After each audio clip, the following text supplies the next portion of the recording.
Buy It in Bottles, Richard Ashcroft on XFM 104.9. I'm Ricky Gervais, with me Steve Merchant and Karl Pilkington. Now listen up, right?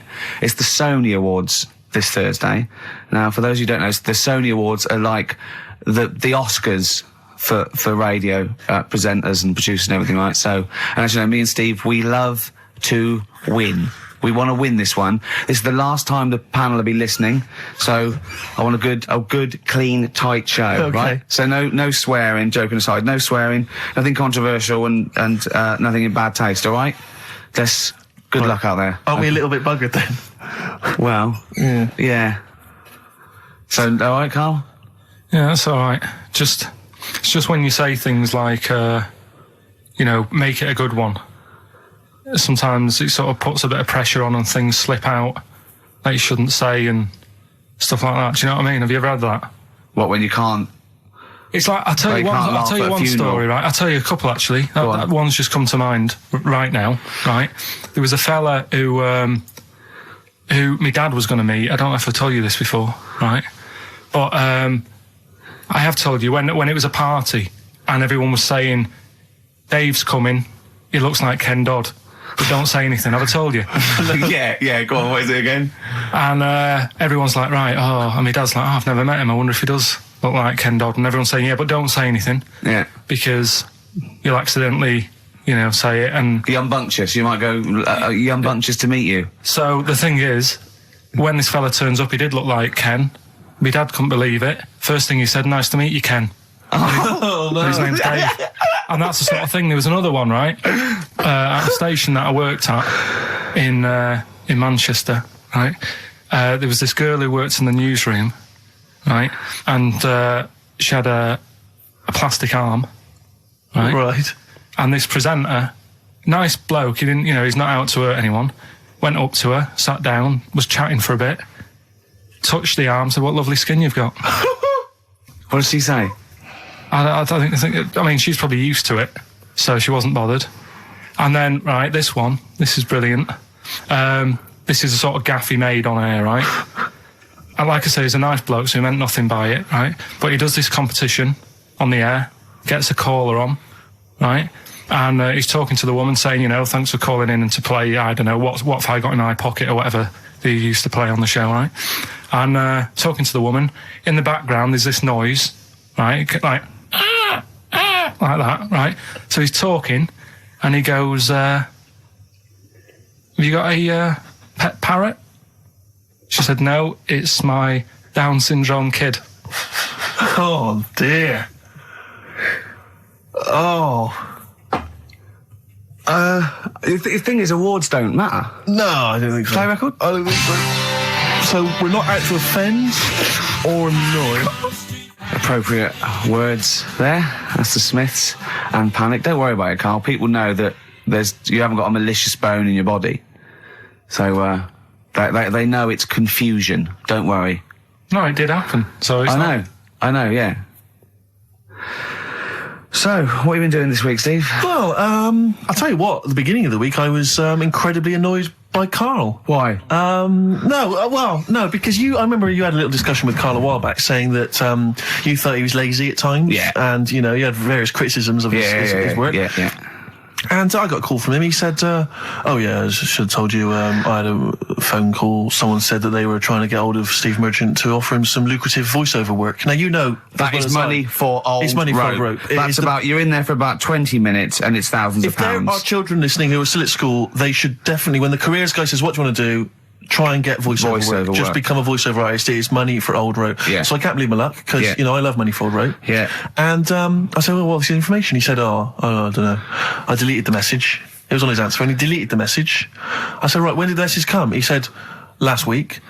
So he took a week to tell me that he had deleted the message. Why, just because it wasn't for you?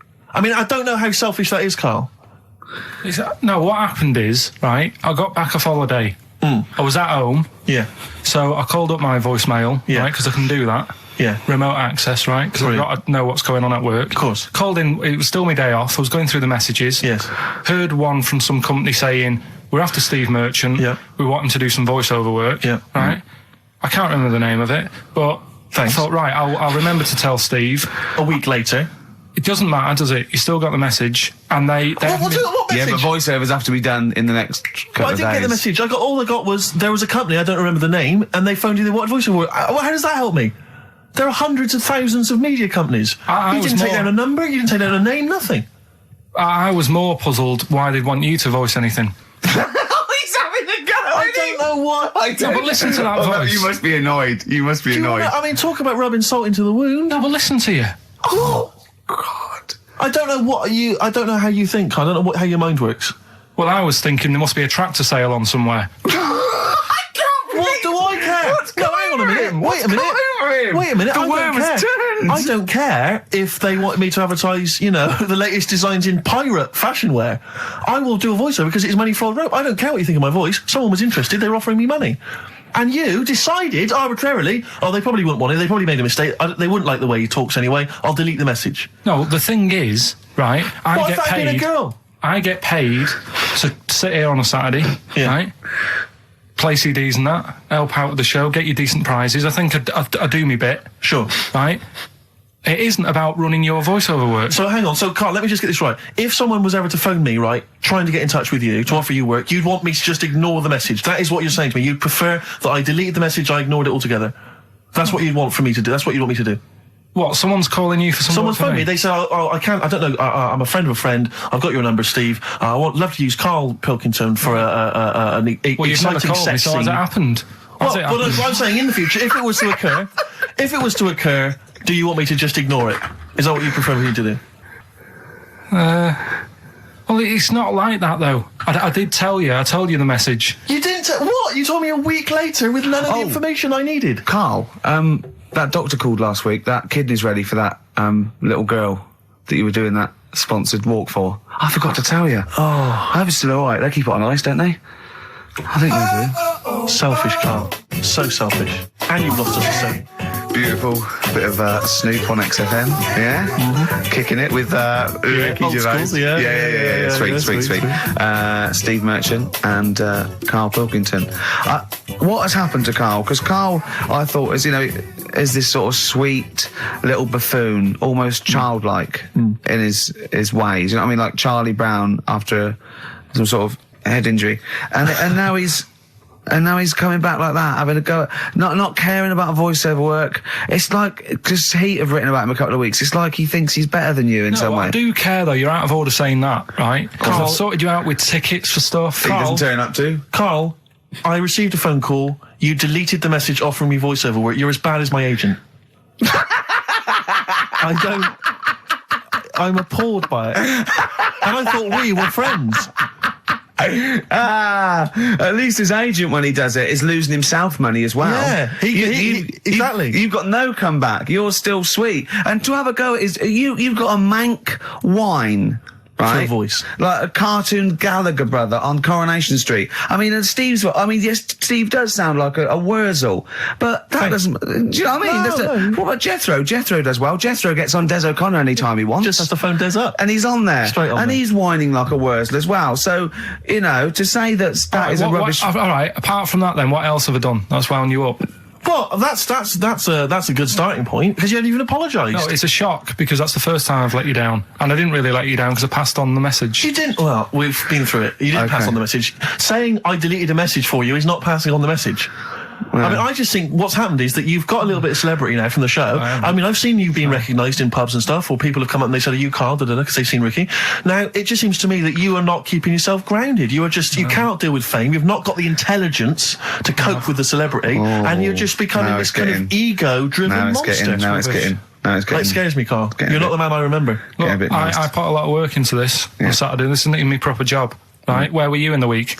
Oh, he's got you there. What? Where were you in the week? I said, let's meet up. Let's, come up with some new features and that. Where were you? Karl, you phoned me about an hour before you wanted to meet. That is not what I would call. I mean, that is arrogance right there. That's the way I work. That's arrogance right there. That's ego right there. He couldn't go.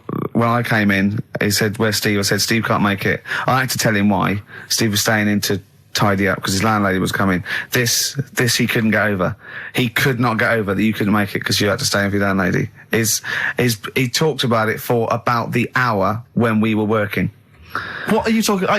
last week I had a bad throat. You wouldn't What tolerate did you that. do You last wouldn't week accept that. when you had a bad throat? Where were you?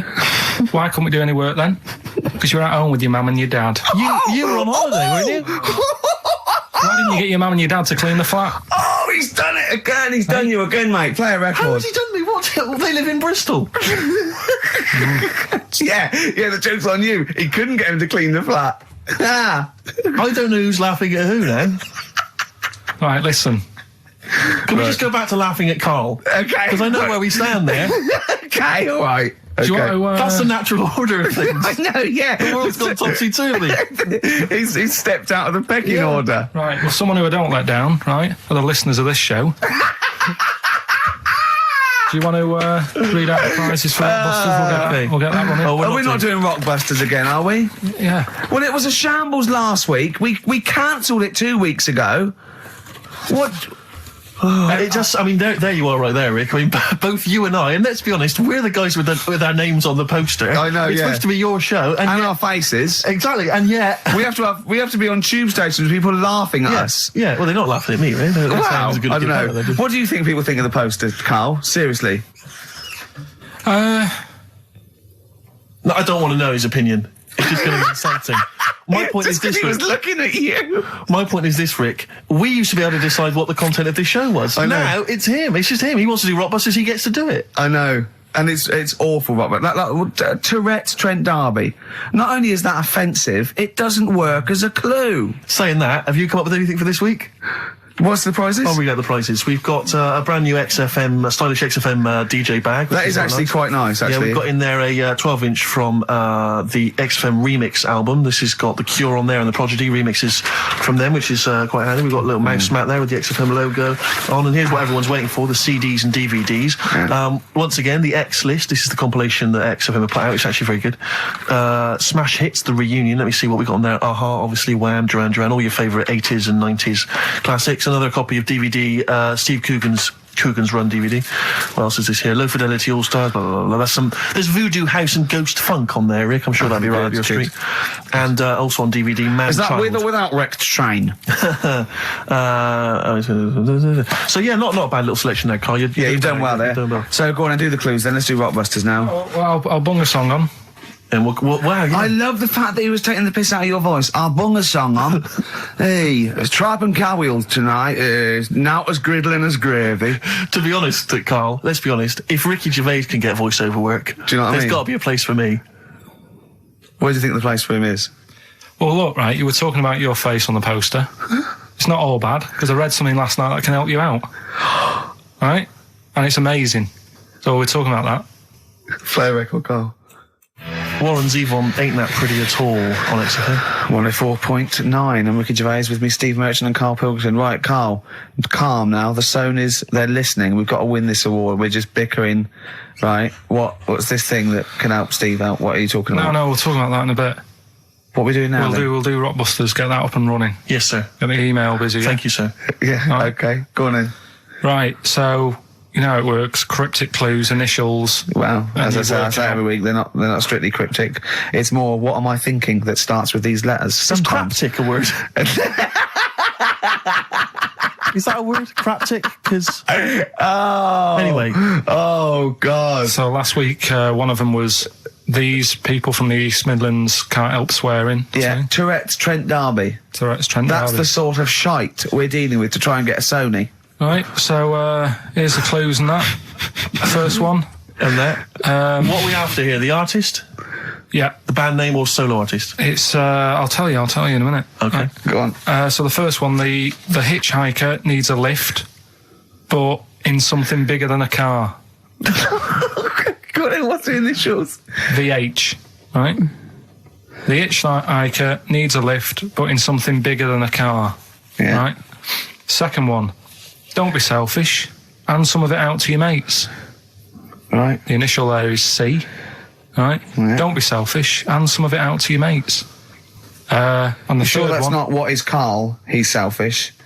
no, Begins with C. right? And the third one, the Scottish fellas can't get into their emails. Right, okay. The Scottish fellas can't get into their emails. Go on then. Right, the initials there, KL. Right, so quickly again, the hitchhiker needs a lift, but in something bigger than the car. VH. Yeah. Don't be selfish. Hand some of that out to your mates. Right. C. This is your last chance, Carl. And the Scottish fellas can't get into their emails. If I hear Hell. anything like Wet Knee Houston or D Trout Spinners or Tourette's Trent D'Arby coming out of this, we're never doing it again. Okay? Have you got monkey news for this week? Don't know if I want to do it this week.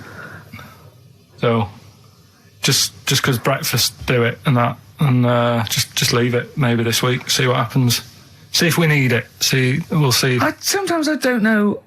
Play a record a minute, Carl. I'll talk to you off air. Play a record. Or what? What's the email address again? ricky.gervais@xfm.co.uk. Okay. Right? That's where the email the answer's in. So we've got to remind you whose show it is. Play a record.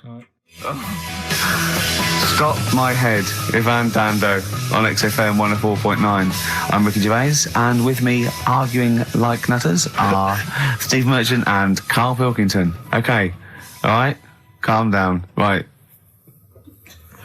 let's just chill. Just chill. Yeah, right.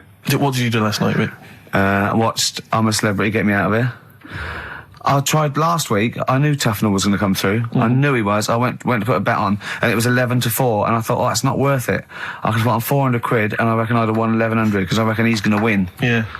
So that is annoying. I suppose if you could go back in time, you'd probably change things. Do you know what I'd do if I could go back in time? I'd go back in time, stop Hitler from being born. But then it might be worse because someone else might have come along and he'd been even better. It's like a novel. Yeah, you're like right. Ben Alton would write a novel like that or something, wouldn't he? Yeah. Well, our things would be different. Yeah. Yeah. I popped to the cinema last night, and it was a joy of an experience because for the What'd you first see? time I went to see X-Men 2. I want to see that. Yeah, really I saw good fun. one. I don't like that sort of thing. I've never been a comic book, never been a geek like yourself. Not yourself, but I mean, you're not a geek in that sense. You're different. I mean, Not in the traditional sense. No. I'm one of those sexier geeks. Those modern sexy geeks. Yeah. But I really enjoyed it, and 2's meant to be even better, isn't it? I really enjoyed it. Yeah, Oh, it's excellent. good fun. But more so than the film was the fact that the actual cinema experience, for the first time in a long time, I actually enjoyed because I just Honestly, had such a problem with the cinema. Well, I can't go. I have to wait about 3 weeks till it dies down and go in the afternoon. I can't be sat next to people. I don't know why people go to the cinema to eat. Have something before you go in there. Yeah. Rattling, crunching. Why is this experience? This film has cost £50 million. It's meant to be an emotional, artistic experience. It's not meant to be something that's on while you're chowing down. Yeah. I don't know. But people leave their mobile on. I want when someone answers, you go, I can't talk now. I want to go. Don't smack them on their face with it. Yeah. No, well, I went to the cinema a while back to see Crouching Tiger, Hidden Dragon. Oh, yeah. That art house film. And a woman sat next to me, huge fat blubber of a woman. But it's up to her. She's earned enough money. She can eat more than she needs. Sure, but don't squeeze into a seat next to me in the cinema, right? With your flesh, curving over the armrest that we're having to share, right? God. Next to her little weasel of a husband. She's got one of those huge kind of You don't reckon he was- hog-sized barrels of popcorn. You don't reckon he was one of them feeders? It was very similar. It really was. She, as you say, she's chowing down on the popcorn. She's one of those women who she's not come out to see a film. She's come out to eat, and if a film happens to be showing, then she'll watch it. Yeah. Really winds me up. He's got the hot dog and everything. She's eating, and now popcorn already annoys me because And she goes to him, "Are you going to eat that?" He goes, "Well, I was thinking of it." Give it to me. Give it to me now. But I don't know why it was that popcorn became the thing you eat in the cinema. It's like you say, you've made these films, and someone's there thinking, well, we've made this great film, we've got the sound mix right, but what we need is something that'll just slightly irritate everyone during the film. And just see the crunch of size. popcorn. Just see the size of the buckets that go in there with popcorn.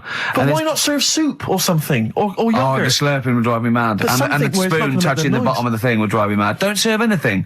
There's no reason you have to do the cinema and go, "Oh God, I need to eat." Well, this Eat, was- plan it. You don't go and play tennis eating what you plan it, don't you? Well, What- exactly. Exactly. Eat before we come out. Yeah. Have a sandwich. Have a corned beef Do you sandwich. know what, then come out. right? What annoyed me is I found out in across America when they showed Schindler's List, they banned popcorn, right? Out of respect to the film. What? So they're saying all the other films, sod it, Yeah. doesn't matter. Yeah. But this one cost 100 million. It doesn't matter. You can eat popcorn through that. Yeah. I mean, ban it through all films. Well, this woman was one of those ones. She may as well have had a trough in front of her. I mean, she was a state, right? Oh, and she's God. She's an idiot as well, because the trailer comes from, I remember at the time, the trailer came on for AI, that film AI. Oh, yeah. And I don't know if you've seen the trailer for it, but it's something like, I don't know exactly, but it's something like, Martin is a 6-year-old boy. Yeah, he's 20 kilograms, he's 3 foot high, yeah. But he is not human. Yeah. He's a robot. Yeah. And she's watching, she's just watching that, right? Bear in mind, the point of the trailer, he's a robot. Yeah. She says, how old was he again? I wanted to slap her. I was livid. I went, he's a robot. He's a robot, that's what's important. She says, a trailer comes on for a war film. She goes, I shan't be seeing that. She just announces it, I shan't be seeing that. And I'm bored with war films. Bored with them. Next. Oh, God. And then, so the title card comes up for Crouching Tiger, Hidden Dragon. You know, like at the beginning, they do everything. Yeah. It comes up, Crouching Tiger, Hidden Dragon. Now, she's in the cinema. She goes, what a stupid name for a film. I was thinking, but you paid to see it. And then it says subtitles in brackets. She goes, oh, it's not subtitled, is it? So it comes on, and I think, in the film, I think they speak maybe Mandarin or Chinese or something, I'm not sure, but let's say it's Mandarin. So they come on, they start, and it's all subtitled, and they start speaking in this Mandarin or Chinese, and she just starts going, in the cinema, just saying that out loud. No. She and her boyfriend are cracking up, they're all weeping with laughter, right? And I'm trying He's to watch got to this laugh, film. otherwise she bites him. Exactly. So I'm so livid. So I really make a show of getting up with all my stuff. I get up and I kind of clamber over some of the seats. Yeah. I sit down next to these 2 teenage girls with the mobile phone. Oh, God. Mobile phone goes off, and like you say, it should have been off anyway. Yeah, of course. But let's say, instead of it being, instead of immediately thinking, oh God, and switching it off hurriedly, they take the call in the cinema. I'm in the cinema. Yeah, no, I'm in the start having a conversation. And I was thinking to myself, you're 16, unless that is your business partner in Hong Kong phoning you, saying the deal is not going to go through, which I suspect it's not. I suspect it's probably Gareth, or Gavin, or your boyfriend Tony saying, do you want to do me behind the bike sheds later? Yeah. I suspect that's who it is. Yeah. Switch off the phone, or very least get out. I know. Get out of the cinema. But I can't, I don't know where these people were brought up or raised. I don't know who it was that told them this was behaviour that you could do. I really want to have cinema police. Yeah. Right, you go in there, and if the phone goes off, you get your money back and you're asked to leave. Yeah. Straight away. Any whispering, if you whisper again, if you're too stupid to be able to figure out the plot. Yeah, just, they tell you what age you should be, right, to get that film. Yeah. That's it. If you listen and you're not eating and you're not talking, then you should be able to get a film. Well, I was in the cinema last night, and as I came in, there was a big queue, and as I came in, there was people there, taking your ticket, showing you to your seat. Now, when did it happen that I was no longer able to find my own seat at the cinema? Why is it that I can go in the daytime, I can find I'm left to fend for myself? But now it seems that on a Friday night, there's so many stupid people out there who can't find their decent seat. No, I think that is policing. I think that's to stop people thinking I'll just sit here and having to deal with it themselves. Because, if someone was in my seat, even if there was another seat, I'd go, well, no, that's mine. I want lots of policing in social occasions. I want to go into a pub and go, that is too loud, that music. Those people are too annoying. They're standing up. They're too annoying. I remember being in the cinema once and seeing a guy. He was a big fat guy again. He had popcorn, the hot dogs, the Coke, right? And he had it balanced on this little wall that was sort of separating parts of the cinema. And he was a big fat guy. Just sat there. I was watching. I think it was Beetlejuice. I was watching. Right. And some local hard nuts. They were on the same row. They started kicking the little wall to knock his food off. And I thought, brilliant. Oh no! I think you want to bully fat people. Yeah. Play a record, Carl. It's getting really nasty now. Can I pick on you? 50 Cent in the club on XFM 104.9. I'm Ricky Gervais. With me, Steve Merchant and Karl Pilkington. Still arguing, this time about having help from your mum and dad. What do you think, Karl? No, I'm not. I don't want this to turn into some sort of wacky type of thing where we're pretending we're arguing. Yeah. Well, we're not pretending. We're not pretending. You are arguing. Yeah, I know what people will think we're messing about. Oh, right? I wouldn't have thought so. We just need to. We can talk about it later. Sort it out. Yeah. It's just that Carl's a little bit stressed. I'm not stressed though. And he doesn't really understand that, So, me and Steve have got lots of different jobs in the week. He's just got one job. Yeah, and we sort of rely on people getting messages to us, as soon as they get them, and not sort of deleting them from their phone selfishly. Yeah. Just things like that, people being on the ball. Not just thinking about themselves all the time, not just thinking about number one. What do you think, Carl? Whatever. Do you know what I mean? Whatever. Don't get all maudlin again. Just having a little discussion. Yeah, this will annoy you. Guess what? Think of this, you little slaphead twat. Apparently, that's Sony's arse.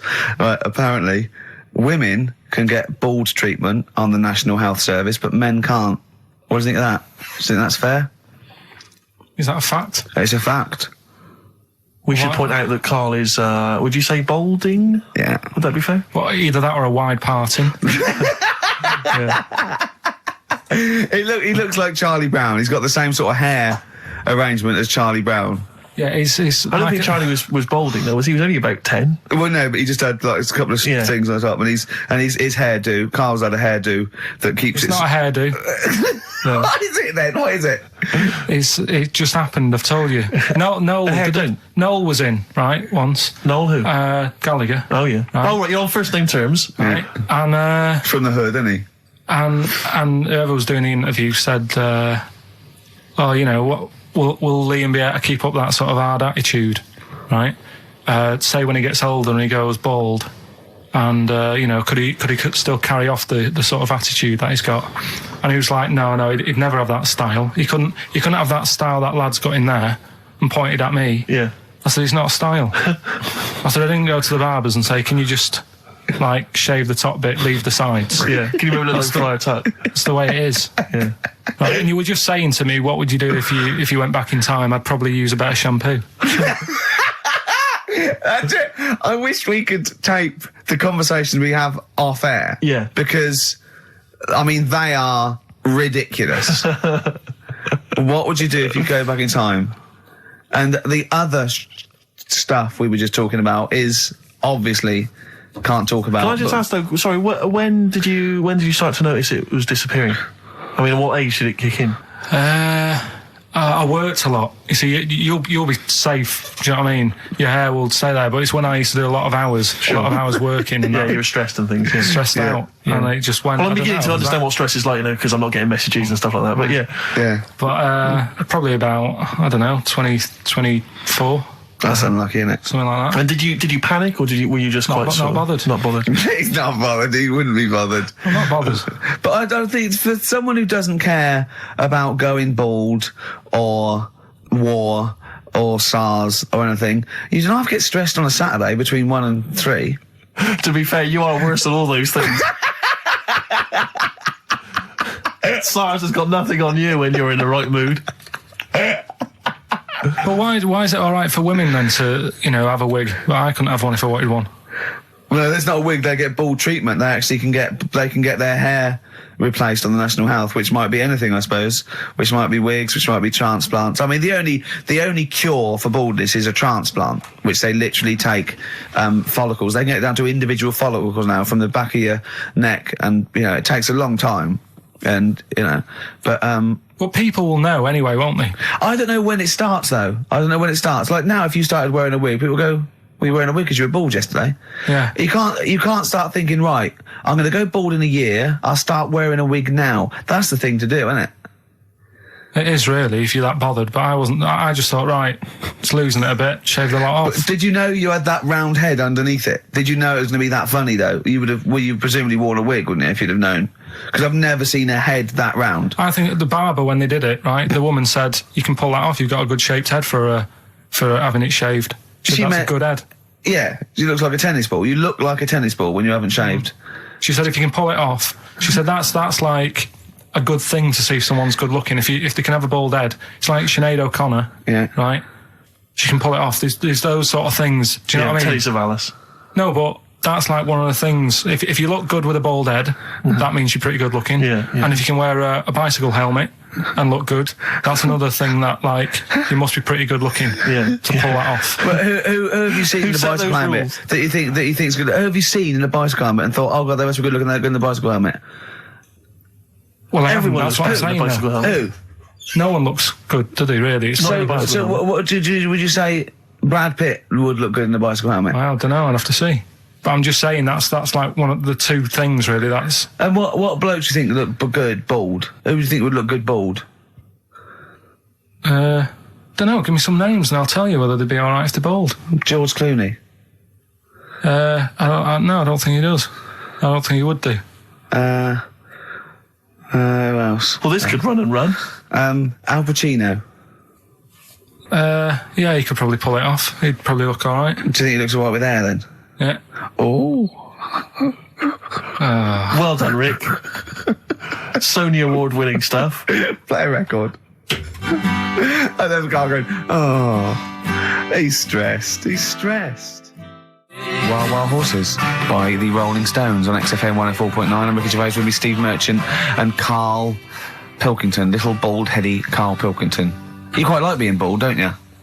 Well, No fuss. Like I say, you know, I'll probably won't age for a bit now. Won't age for a bit? What do you mean you won't age for a bit? Because I already look quite old.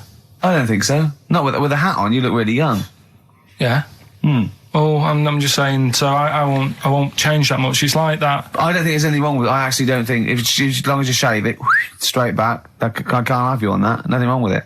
But that kid who had that aging disease, just shave her head, and she wouldn't age that fast anymore. Do you know what I mean? So this is the 5-year-old girl who had an awful disease where... Well, we don't know much about it, to be fair. No, we just know that you fell in love with the title of the programme, the girl that was older than her mum, right? And you were annoyed that people wouldn't serve her fags and alcohol. If she's living like an 8-year-old, let her have a fag. Doesn't that sum up this show, though? Carl's comment, we don't know much about it. Yeah. We're still willing to make comments about it, to discuss it in length and possibly make crass jokes, even though we're ill-informed, as ever. Yeah. Right, well, there's something for you, right? Go on. This is what I wanted to tell you about, right? Me. Yeah, face transplants. There's there's some kid somewhere, right, who had a bit of an odd-looking face. Right? A bit of a what? Bizarre-looking face. Yeah. And there's a doctor somewhere who said I can sort that out for you, right? Sure. And basically what they do is they've got to get a face off a dead person. Right.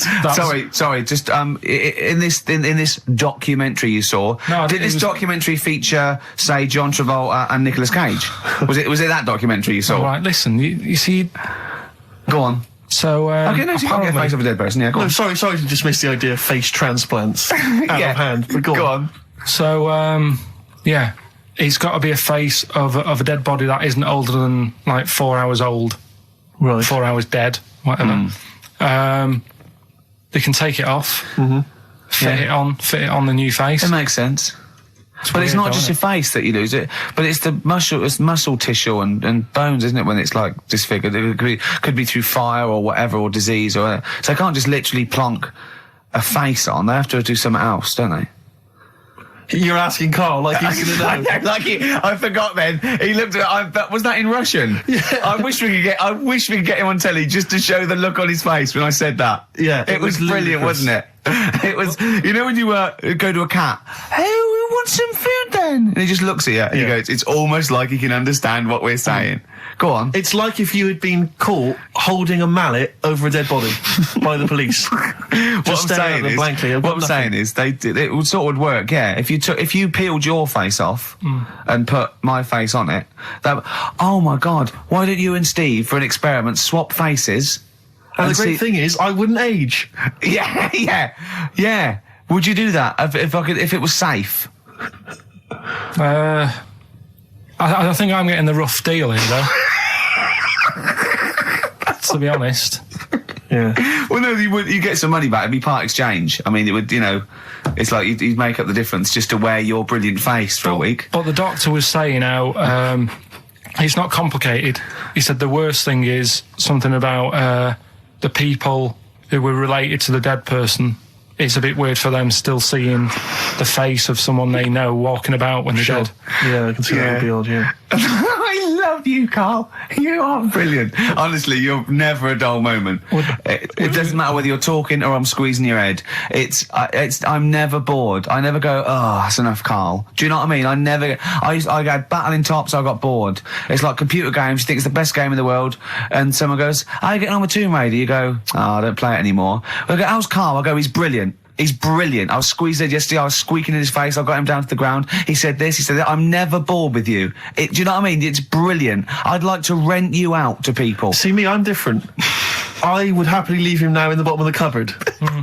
Until quiz With the night. Scale Electrics. Until the old pub quiz night, when there's no one else who will have you on the team. Sure. And suddenly you want to be your best mate. Done him again. Right. Yeah, where's his mum and dad then, Carl? Yeah? In Bristol. Yeah. Yeah. Can't believe it. I love the fact you can insult me but never insult my parents. Please. Feeder, Butt Rogers, XFM 104.9, Ricky Gervais, Steve Merchant, Karl Pilkington. Carl just said to me, so what face would you have to me? And I went, what do you mean? He went, well, whose face would you have? And I went, I don't know, a boy's, so the skin would be regenerated. He went, no, it'll be a bit weird. He said, oh no, someone famous. And I went, I don't know. I went, whose would you have? He went, Barry Sheen. No, but what I meant was when I was talking to Suzanne, Suzanne about it, saying this is amazing, she said, well, whose face would you have? Right. Now, it's got to be fairly recent to have the skin fresh, because it can't be too old. Right. So I had a choice of, like, Barry Sheen, or what's her face off Last of the Summer Wine. Who? Who's the old woman who just passed away? Thora Hird. So that's what I meant. If I could have any face, because she said, well, you could have had Tom Cruise or something. I said, well, he's not dead. She said, no, but you could have had that. You'll give yourself restrictions in your fantasy. So, like, look down your picture. I love the idea that someone getting you a call. Mr. Pilkington, hello, it's Dr. Hanrahan. Barry Sheen has just passed away. And you go, oh dear. Yeah, bad news and good news. Do you want his face or do you want his face? Does Suzanne go out with you, like, for charitable reasons? Is it like you can adopt a boyfriend? I love the fact that she encourages you. She was saying about Tom Cruise, and I was like, oh, you know, she said, you know, he's not a bad-looking fella or whatever. So, well, what she's saying is, Carl, is there any chance you could go and get a different face? Maybe something like Tom Cruise would be good. Yeah, but then I was saying, right, first of all, he's got to be dead, and he's not. But if he was, and you had that done, would you feel like people looking at you on the tube? Well, no, like, say if the people who made Mission Impossible said, well, we want to do a third one, would I be in my right to say, well, I don't want to do it? I don't know what he's talking about. I don't mean to be offensive, Carl, but your girlfriend could do a lot better than you. I don't know what you're thinking. I love the idea of this whole conversation about you in Tom Cruise's face and then get offered a film. But why does she have conversations like this with you? It was now on last night. It was now on the telly. I love it. What should we talk about? What about getting a new face? Oh, dear. Oh, that cartoon. If you don't know what Carl looks like, there's a cartoon that was in last week's Heat, isn't it, that I drew on the website. What's it going for now? Bid? I think it's at about £225 at the moment. And what do they have to do to bid for it? Just email in and I'll pass it on to the website people. I know why Heat put it in. It's because the editor, Boyd Hilton, looks a little bit like you, doesn't he? Sort of my ugly brother. He's probably listening and he says nice things about you. Yeah, he can still say nice things, but I bet he knows deep down. You know if you're good looking or not, don't you? Come on, Steve. I mean, what do you think? This is going crazy now, Carl. I don't know. You're just, the insults are flying left, right and centre. You've got no limits. You've just gone crazy. You've just gone wild. You're swanning around just because you look like Tom Cruise. I think it's because he's been hanging out with Christian O'Connell. Yeah. And they're both thinking, we're... A couple of media players. Yeah. Too big for their boots. Yeah, not scared. Although he's scared of Christian. No, he's terrified. He's scared of Christian in here because he's not allowed to do monkey news. No. Because Christian wants to do it. He's scared of him. I'm not saying that, right? Christian... I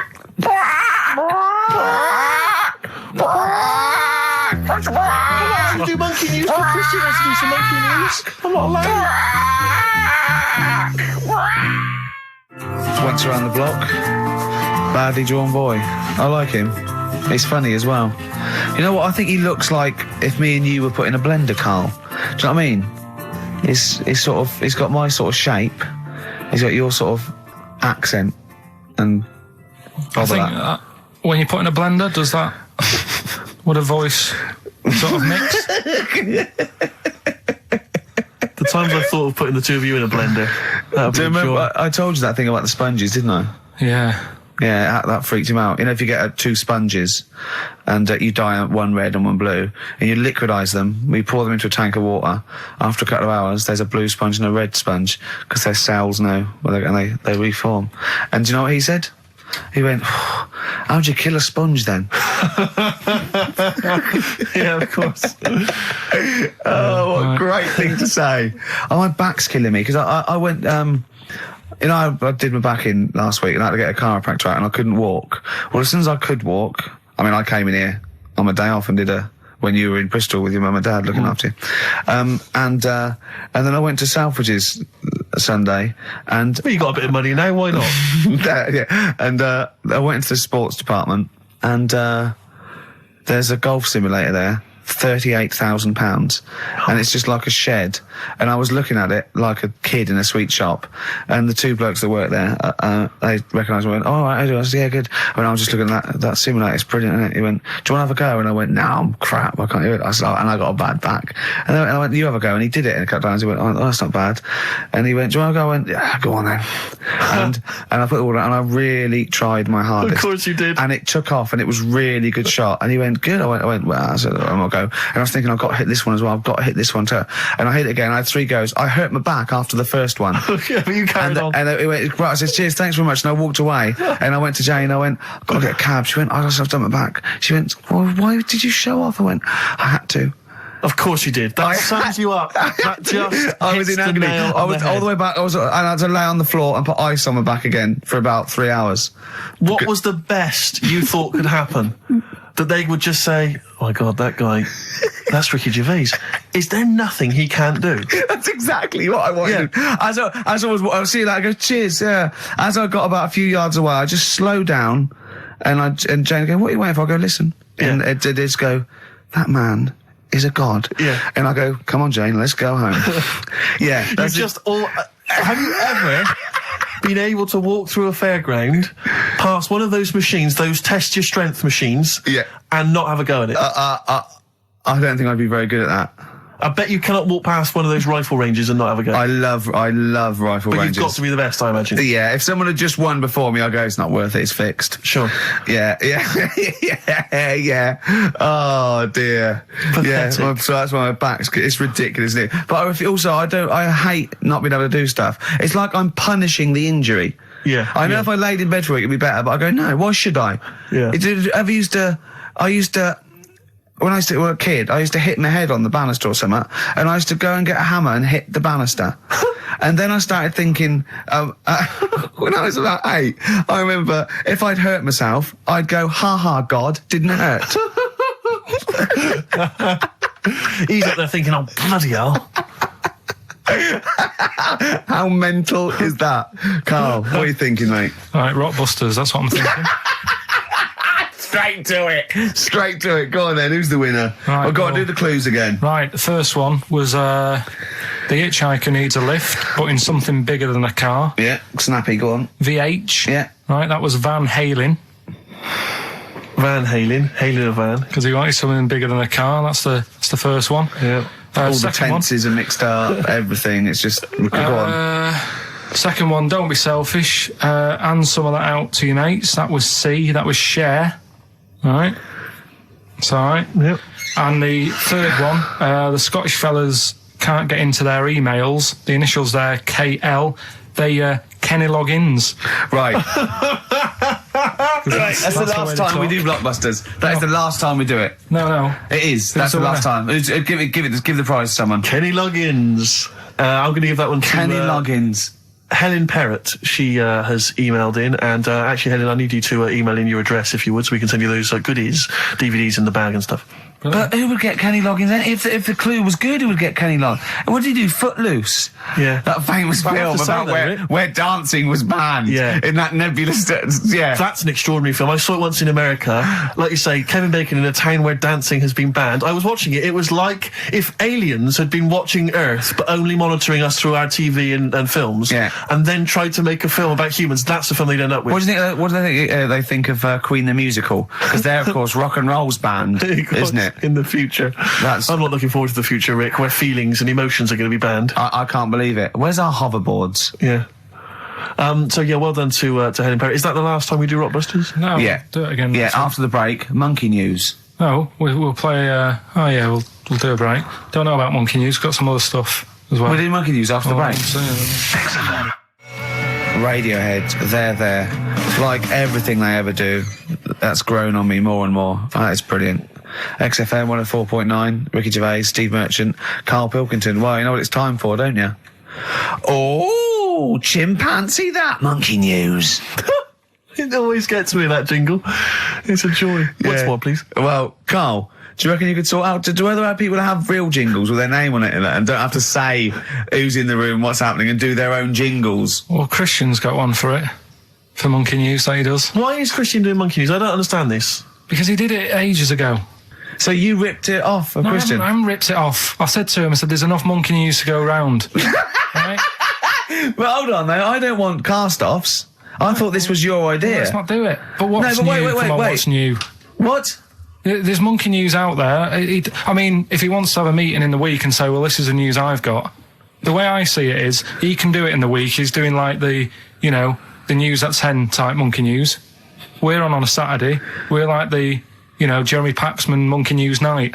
We look at stuff more in depth. Well, you very much get right? behind the Monkey News, it's true. Yeah. You sort of interpret it. You give it your own spin. You're the man behind the monkey behind the news. I mean, I know that. Yeah. But ours isn't called Monkey News anyway. It's sort of generic term like the news. But ours is called Chimpanzee That, isn't it?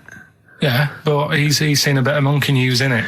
All right. So are we doing it or not? Well, I've got no reason to stop doing Monkey News. He probably played Radiohead as well. Well, Should we not told do him. that? I said that David Attenborough did Monkey News before all of us.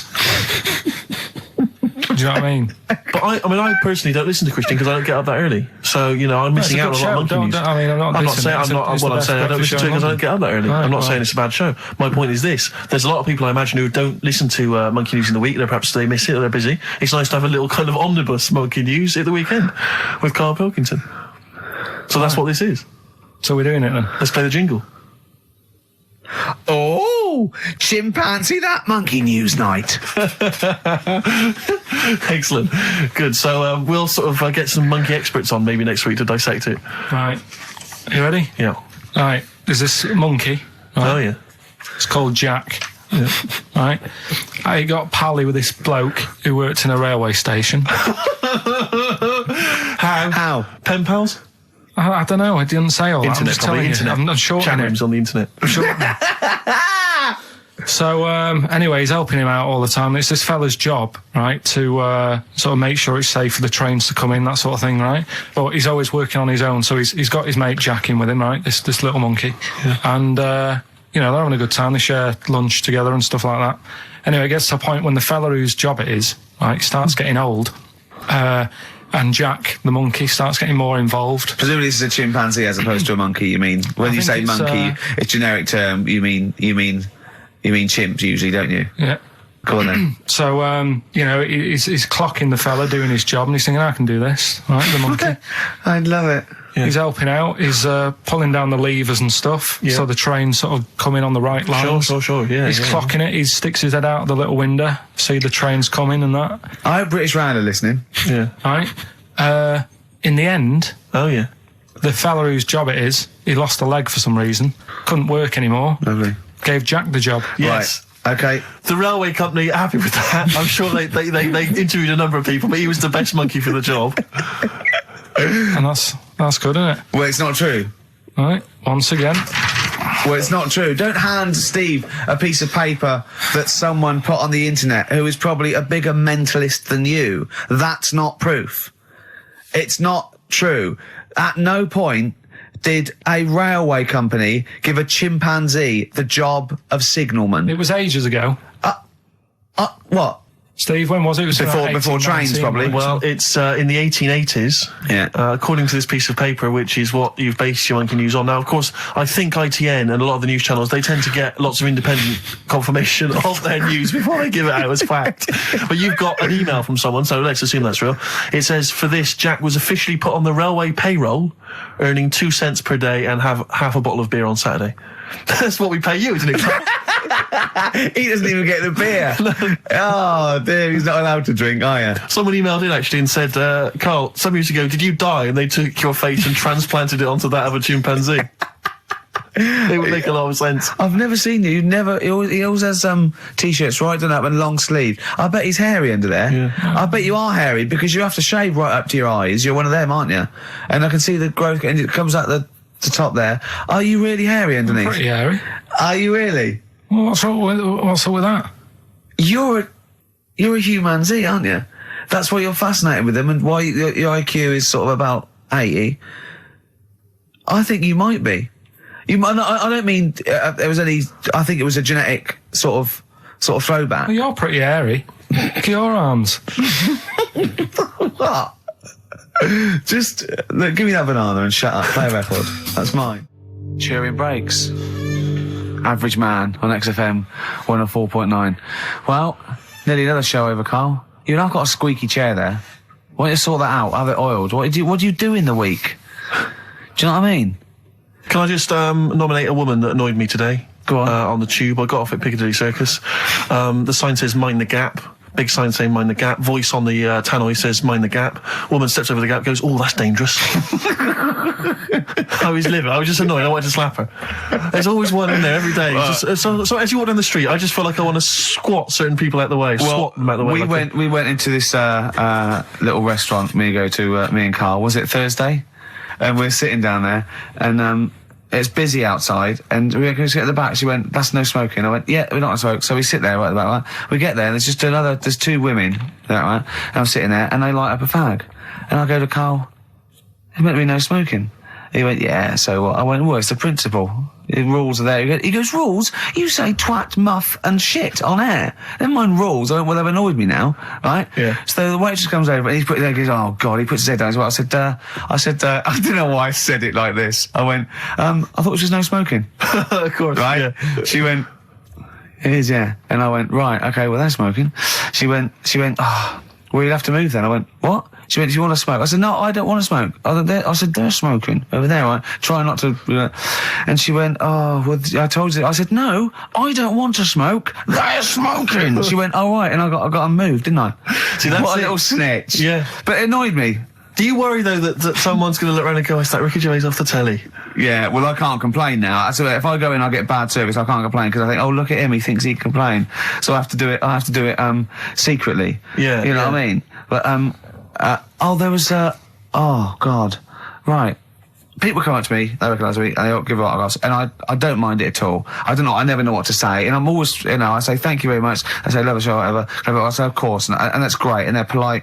And I was in the pub the other day, and I was just with Johnny, and people had been coming up, they go, do you mind if I said, no worries at all, yeah, that's absolutely fine, right? And then this group came in, about 20-somethings, right? And they're a bit pissed up. And this woman comes up to me, right? And she stands there, she goes, right, we like you in our house, right? But you're not as good as Paul Calf. And I went, oh yeah, Steve Coogan. I said, he's brilliant, isn't he? She went, yeah, you're not as good as him. I went, oh, well, not bad to come second to, is it? And then because I did that, she went, no, you're great. I've just done my dissertation. I went, oh, right, well, I was in nursing. She went, yeah. She went, right. Anyway, she went, can I have a hug? And I went, well, she went, can I have a kiss? I went, well, not really. No. And then this woman who wanted to take a photo, she went, oh, you were so nice on the BAFTAs. I went, well, I am being nice. I'd rather, I don't know you. And I was like, oh, God, it was embarrassing, right? And then, so I took a picture, right? And then she goes, anyway, and they sort of dragged her away. The mate sort of dragged her away. And then I was going, oh, God, I've got to go now because they're over there. I said, I can't stand it. I don't mind. And she came over and she went, Ricky, and she sat down and I went, I'm going. And I had to go. And then I was with Johnny, and Johnny went, oh, God, I've left my bag there. So we had to go back and go back. She's going through the bag. Oh. She went to me, you bastard, I'll never effing watch you again. I thought, well, all right. I don't know what to say, really. Nice of her to clean up her bad language. Yeah. Well, she Family knew. pub. I know. I got no time for it. I just think it's out of order. I mean, this whole sort of notion that if you're a celebrity, you're public property. I just how I discount it. They go, people, what you hear people say, "Oh, it's me who put you where you are today." And I think, well, yeah, thanks for watching, but we made the show and everything. I know. We put it on the TV. It's not like if you get a plumber round, he does his job and work for you. You don't go around his house and hassle him. I don't seek it. I don't. You know what I mean? I don't phone up the. But you know what I mean? I don't try and get on the telly and everything. And I refuse to. I don't go to showbiz parties, but I refuse not to go to the pub with my mate. And I just seek out. There's fewer and fewer pubs. And I just go to the quietest. One old bloke and a dog, and it's sort of like. But most people are really. I love it. Brilliant. Honestly, people who come out and they're polite, and I chat. Let's say I love the show. It's like it's alcohol. It's alcohol. Yeah, I know. It's just oh god. They mutate into something. And they different. just they don't understand. Yeah, of course they don't. They're not. But to me, it's the same people who behave badly in the cinema. It's just this breed of person. It just. I mean, I know. Can I put them in room 101? Let's do that next week, shall we? Well, we're all having a moan. Yeah, go on. Tell you who's annoyed me this week. Go on. If we're making it a little feature. Go on. David Blunkett. What's Blunkett been up to? Was reading yesterday. His dog's not been around your house again. No. Causing trouble outside. He's put a stop to people having sex outdoors. What do you mean? What's up with that? If he had sight, would he have stopped it? See you next week. I thought we were not trying to offend anyone. 104.9 XFM. You alright? This is Karl, producer of Ricky Gervais and Steve Merchant. They're not about today. Ricky's on holiday. Steve couldn't be bothered. So I'm left here with all the DATs. That's a digital audio tape of all the shows they've done since they've been here over the last, I don't know, year and a half or something. So we'll play you some of the best bits. Alright, so here's the first bit. Listen, still to come, right? We've got the monkeys thing. Oh, chimpanzee that. And when I was out last Sunday, right, at Johnny's birthday party, yeah, Steve was there. Yeah. Got talking about stuff. And a debate that we didn't really finish cropped up. It blew your mind, didn't it? Amazing. Oh, I know about this. Steve told me. This is the infinite amount of monkeys. Or a monkey with a typewriter an infinite amount of time would eventually come up with the works of Shakespeare. Yeah. There was no debate. It's a philosophical, mathematical problem. There's no debate. It's true. It wouldn't happen. No, listen, Karl, listen. Infinity sorts it all out for you, right? An infinite amount of monkeys at a typewriter, right? They do everything. They type everything. Infinity just sorts it all out for you. There's no getting to it and they're going, oh, well, let's have a look what they've done. This one's come close. Did Romeo and Juliet. It would do it all. It would type everything ever possible, conceivable. Yeah, but it's a mathematical. Well, infinity we've heard your side of the argument, Rick. And I'll be honest with you, it's a persuasive one. But let's hear Karl, because he heard about this in a pub last week. Yeah, so he's got some strong What's your ideas problem with it? What's your problem with it? Well, first of all, right, you're saying it's a load of monkeys. It's not just one monkey. It depends. That can live forever. No, wait. It's either a chimpanzee with a typewriter with an infinite amount of time. He would eventually, by definition, mathematically, type everything ever possible. Okay, or it's an infinite amount of chimps with typewriters, and one of them will type it first time. But already, that's not right. You either need to have what one do you mean? monkey. What? You mean let's employment laws? What do you mean it's not right? Let's hear him out, please. Okay. If it's one monkey, yeah, with a typewriter that's got loads of ink in it and that, right? At least it knows what it's done in the past. It's not. Keep going. Crime. If you've got a load of monkeys, it's like if you have too many. What's that saying about too many chefs? Too many chimps spoil the soup.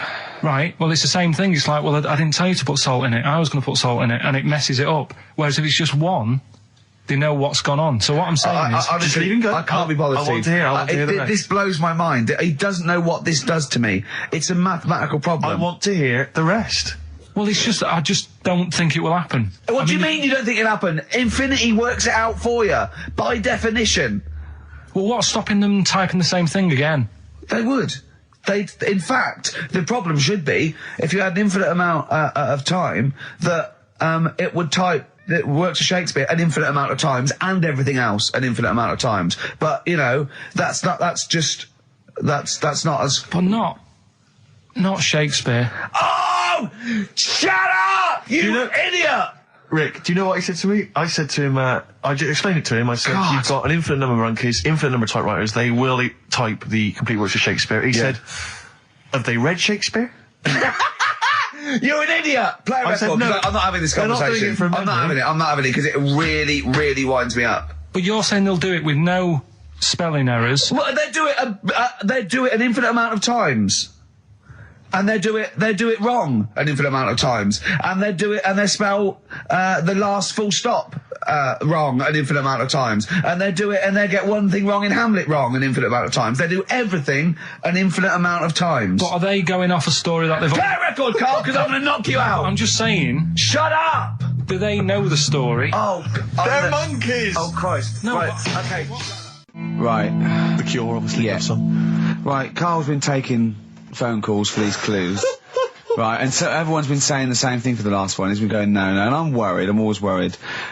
FD, I just overheard him on a call there going, oh, what have I been saying? Oh, no, it's FP. Dickhead. Right, give me the clues out. It's a rollover. Right, tell people, we're really sorry to anyone who would have got that right. Okay, right, do the clues quickly. Tell them it'll be a rollover, so we have to do 3 new ones. Do you not write these You're down, such Carl? a... I don't write the answers down in case Ricky looks over the thing and sees the answer. Why would I cheat? I'd rather you do something right with your life. Right, well, the clues were I've got 3 other jumpers like this one. Yeah. That was FT. Yeah. They got that, 4 tops. Yeah, that's all right. Good, well done. That bunch of people can't make up their minds if they want to sit in the sun or not. That was C, they were getting that. That was charlatans. Charlatan, right? A bunch of them, charlatans, right? What what's Charlie? No, it's like, shall I go out? Shall we? Charlatans. They got it, right? Where I went wrong with this one, the Jamaican fella, he had to have some aspirin. Why? It's my fault, you know, I'm not cutting, there's no point passing the book or anything. I said FD. A lot of people were saying, Fred Durst, like, forehead hurts, which is a good one. Yeah, which would have been as good as any of yours. But I made an error, so we'll roll it over. No.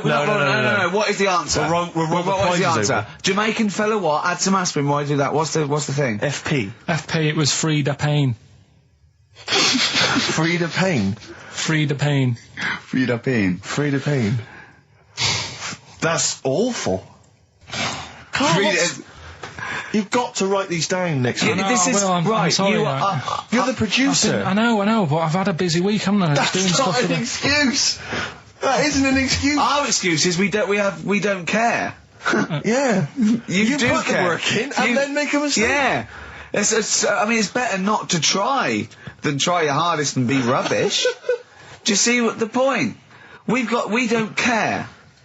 But you've got standards. Yeah, and you're not meeting them. Think of that. You're not even reaching your standards.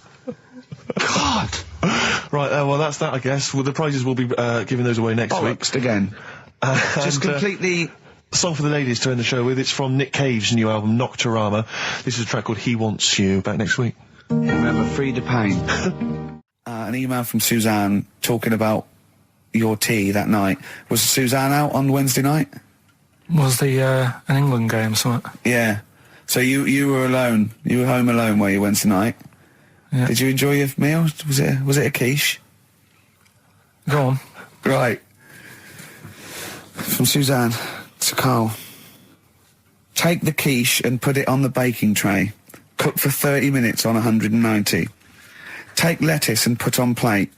Take 3 tomatoes, wash and chop into quarters. Place on lettuce. Take an avocado, chop in half. Remove the stone. Peel skin and slice. Place on salad. Put salt and pepper on and a dribble of olive and balsamic vinegar dressing. Right? In brackets, small bottle behind the cafetiere. Right, in case he's reaching for bleach. Yeah. You know what I mean? That's it. Trying to put everything else away. Right? Then sprinkle a smidge of parmesan on top. Remove quiche from oven, cut into quarters and put on plate. Eat. Oh, wow. Does she have to do that every single time she's out? No, it's just that I'm not that good at cooking, right? And to be honest, that was a lot of hard work. I didn't bother warming it up. And I did without the avocado. Why? Too much messing about. He didn't even do that with instructions. It was too much. But yeah, I'm not that good at cooking. And Did you that's not cooking though, is it, Carl? That's heating up a slicing. quiche. That's cooking it is making the quiche. Yeah, but I'm just. Could you have figured that out if she hadn't left that note for you? Why does she have to tell you what the olive oil and balsamic vinegar was? Because I've put sort of cooking oil on my food once, and I said, oh, it's a bit. He's ever since, right? Years ago. I'm gonna die. Years ago, Leaving Mr. Magoo at home. It was ever since I put sausages in the toaster that. What do you mean? I nearly set the What do flat on you fire. mean? Because do you know, like when you're grilling food in a pan and all that? Yeah. Sort of sausages spit and it goes everywhere, doesn't it? And it makes everywhere greasy. In the toaster. So I thought, well, just want to warm them up. Yeah. Bung them in the toaster. Yeah. What And happened? she sort of caught. They got stuck and then sort of caught on fire. I imagine. She came in just as I was sort of plunging it, and Matty came in from work. She said, "What are you doing? I said, I'm in sausages." Well, the oven isn't on. I know they're in here. What? You turn it off? Panicking and that. But I've never been into it. I've never been into cooking and that. At school and stuff, I didn't bother doing it. Oh, every time Suzanne comes home, she must think, please be the house still there. Yeah. Please not let me hear a fire engine as I come round this corner. Oh, God. She comes and goes, oh, God, thank God. I bet she's always happy to see you when she gets home and you haven't burned the place down or introduced some howler monkeys or something. Unbelievable. What I find extraordinary is there are people who are in sort of care in the community who don't need instructions No. on how to prepare food. Oh, they do. They can do it. Yeah, you show them once. Yeah, they and do. they've learned it. Whatever you do, don't put sausages in the toaster, Johnny. Do you know what I mean? Yeah, and they've don't- learnt it. They don't put sausages in the toaster. What did they put their fingers in? But, yeah. All right, this is Carl, the producer of Ricky Gervais and Stephen Merchant on XFM 104.9. We're playing out some of the best bits. Hope you're enjoying it. Here's another one. Can I just ask Carl how he got on over Christmas? Because the last time I spoke to him, you hadn't bought a present for your girlfriend. I have to say, I was on tenterhooks all Christmas. Well, you changed it. After that show, I felt bad, even though I shouldn't have done, because... Because you hadn't bought your girlfriend a Christmas Yeah, but present. I said to you, I booked a table at a hotel in Covent Garden, had Christmas dinner there, which was nice, right? It's good food and everything. Didn't feel like enough to me. Well, then I went out and treated some stuff, and then... No. A couple of days before Christmas, he went, I took Suzanne to that hotel we're going to go to for Christmas dinner. We had tea and cakes. And I went, oh, you treated her? He went, no, she paid for it, but I was just showing her what it was going to be like. That was her extra treat. She paid for it. I love that. Brilliant. Yeah. Well, it was a dear. It was like 150 quid for a meal for two, which is pretty dear. So I'm not going to buy her cakes as well. I love that! All right, love, have anything you want. You pay for your own pudding, not mental. Yeah. So you treated her to some other Yeah, stuff? some bits and bobs. And then So yesterday... she chose them and you paid for them? What, the presents? Yeah. No, Or you no. chose them and she paid for them, but, you know, it's the thought that counts. I got them on the way home that Saturday. Well done. And what did you Past buy? some shops. Well, just some bits. It might be personal, Steve. Well, I don't care. Just some bits. Yeah, Just but bits and pieces. leave out the personal bits. What bits? Just little things. And then yesterday, right? A monkey wrench and a new washer for the shower. Yeah.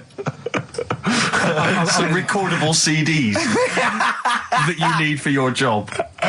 Oh, So, dear. now, when you gave those presents to her, did her face light up? Right.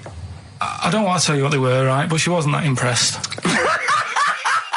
You're going to tell us what they were now, Tell Carl. us what they are. You even know what they are. She told you on Christmas Day. Hold on, wait a minute. But Right. it doesn't matter what they are. It does matter what No, they are. it doesn't. It doesn't does, Carl. It's you, mate. Of No, course it doesn't matter. Oh, God! Have you just remembered? Yeah! Right, but there's no need. I've got to tell him, Carl. I really want your permission because I don't want to be I know it's not, but we know it's not that embarrassing. It's really quite sweet. Yeah, but in a way, right, the way I look at it is, right, Christmas, even when I was a little kid, right, is not... Please let me tell him, Carl. Well, let me just tell you first, though. Oh. Let me tell you why I didn't go all out on the old present front. All right.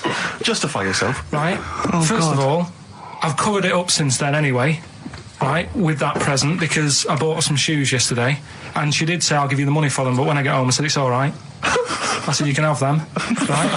So not only did I buy her some food on Christmas Day, I got her shoes. She's probably had a And they feel like a horse. Yeah. It's sort of like, yeah, there you go, there's your shoes, there's your food, right, bed down, see you later. Yeah, but what I'm saying is I she's have done. fed and clothed Yeah, her. did you comb her hair? She's done well this year, right? So the thing She's is, done well this year. It's like you're a single parent living on a council estate with a smack problem, and you still managed to buy them some Lego. when I was a kid, right, it wasn't about what you got.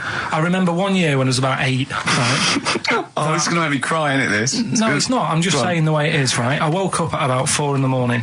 And I was like, oh, what have I got? And I couldn't sleep. I was that on edge. It's the excitement of Christmas, isn't it? It's like, oh, what's wrapped up? I need to know. Yeah. And it's the fact that people are saying, no, you won't know until tomorrow. Yes. That annoys you and winds you up. Okay. So I got up at 4 in the morning, opened my presents, and then went, right, I know now, went back to bed, had a great sleep. Yes.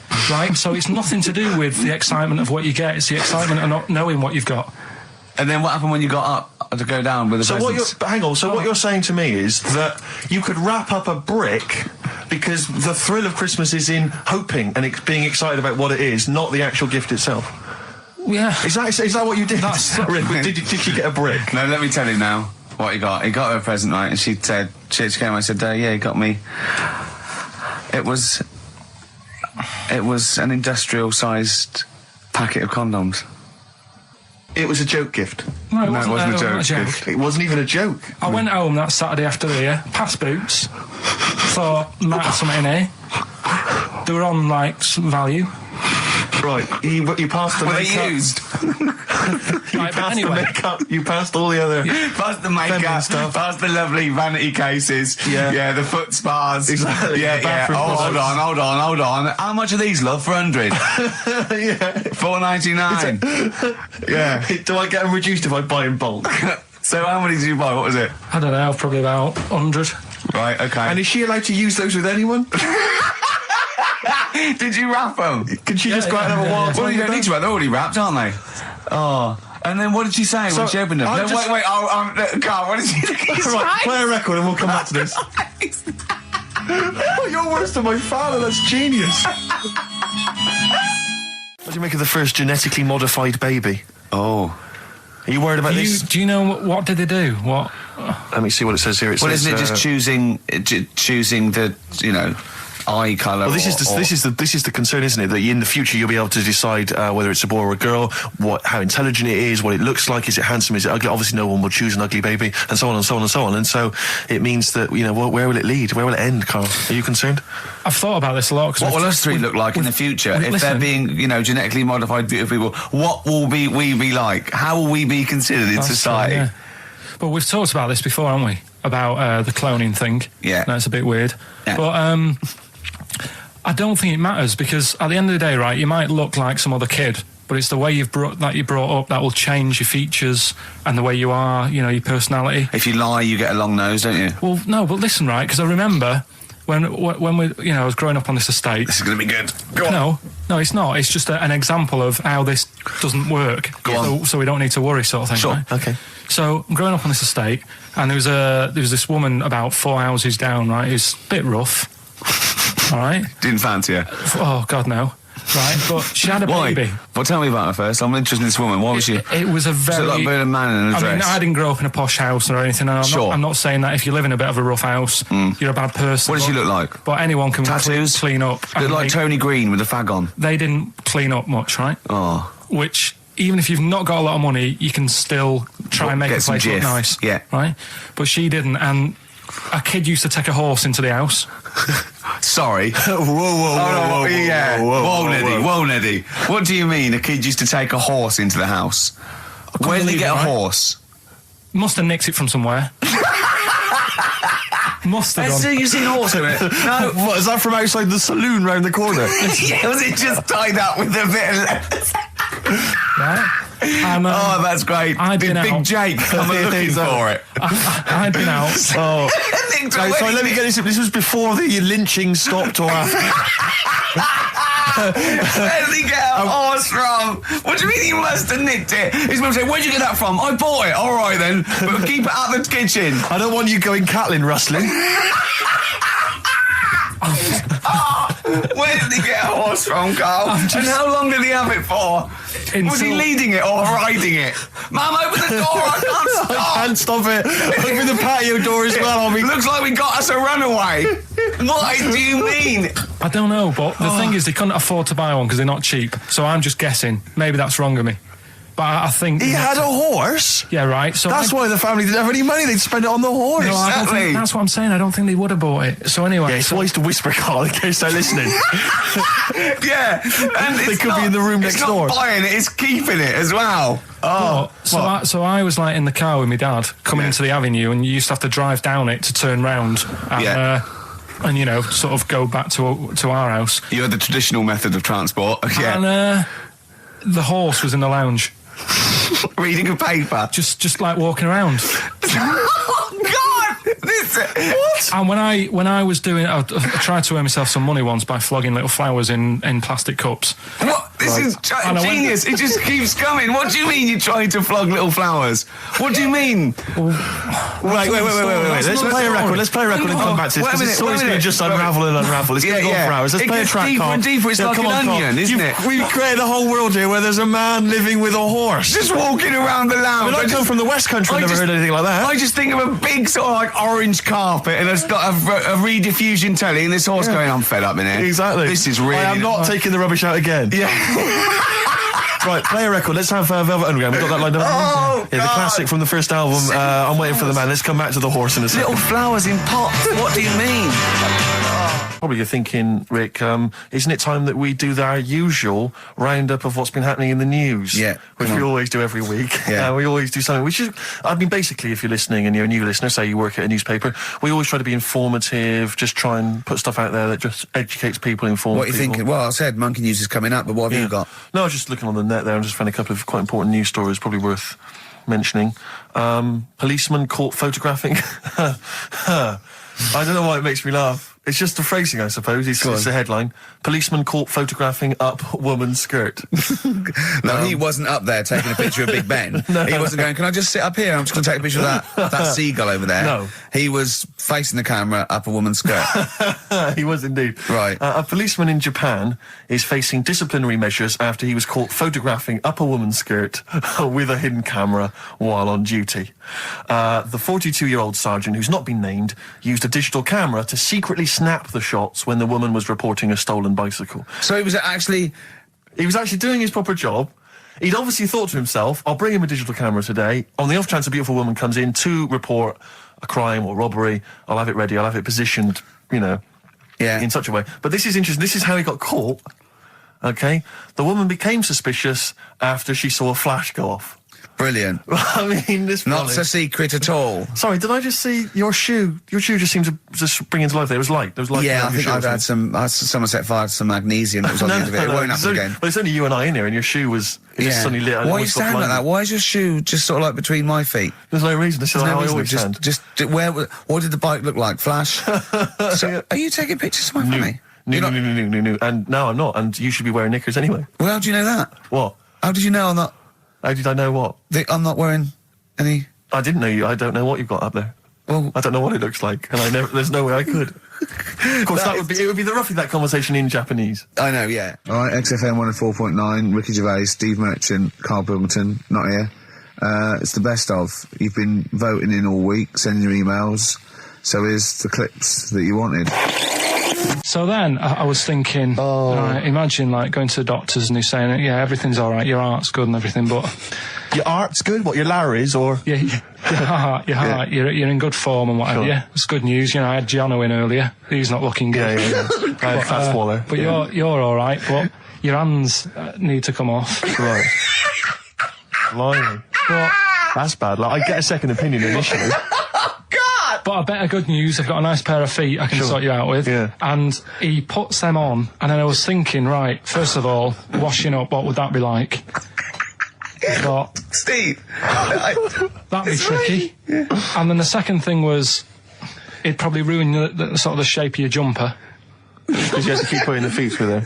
Yeah. And then I thought, but I could still cycle in Okay. to work. You could run in. Well, that's the thing. You'd be really fast. Well, that's what I was thinking. I thought I could still cycle because I could balance, and then I thought, but the only thing is I probably couldn't pull the brakes. Because of the little short things. Yeah. And then, like you, I thought, but then again, you're running in half the time. So that's what was going on in last night. Right. That's what I was thinking about. Did you How have long did this take? Well, how long does it take to wash up? Right. Because I imagine you just being there for like all night. Probably 25 minutes. How long did the little Chinese fella dance for in his pants? He's always doing it. Last night he was at it for like 10 minutes. Yeah. And his girlfriend never sits in the same room as him. She's always sat in the bedroom. She's going, you dance in pants again, I go in next door. Well, she was in the bedroom. She's always in the bedroom, sat on the floor, on the mobile phone. Right. All the time, yeah. It's weird how people's lives are just like, it is like that Groundhog Day thing. It's like, he's jumping about in his underpants. The old woman's sat there reading a book. Yeah. And that's what got me thinking about my life. Do you think she ever Are goes... you sure she's not dead? Every time you look down there, she's just flicking through she's just reading this book. The pages never turn. She never seems to finish it. She never moves from her chair. Are you sure the Chinese Her girl's cats going... are dead around her. I'm going into next door again. That little round-headed the fella's smell. looking in. He's looking in at me. The bouncer goes, "Don't worry, love, I'll go and beat him up." But he's always true. getting ready. That's true. They see you staring at him, washing up, going, "I could have feet here," and they get scared. The old woman's dead. Oh, Carl, dear. can you tell us roughly which neighbourhood you live in, so that we know? It's central. Central, is it? Yeah. Yeah. Wow, imagine if that little... Was he a Chinese fella, did you say? Yeah. Imagine if he was listening now. I'd love him to call in and explain his actions. Well, he might be on some other radio station talking about a lad who's always washing up and looking at his hands in a mysterious way. But do we have this doctor that would go, "Well, all right, Carl, you can either leave them as stumps or I've got a lovely little pair of feet." Why? I told Jane this, and Jane went, "Is that the only choice?" He could say, "Could I have some dead man's hands?" Have you got any? Where do you get the feet from? Where do you get the feet from? Can I have? What would you rather have then? Human feet or monkey paws?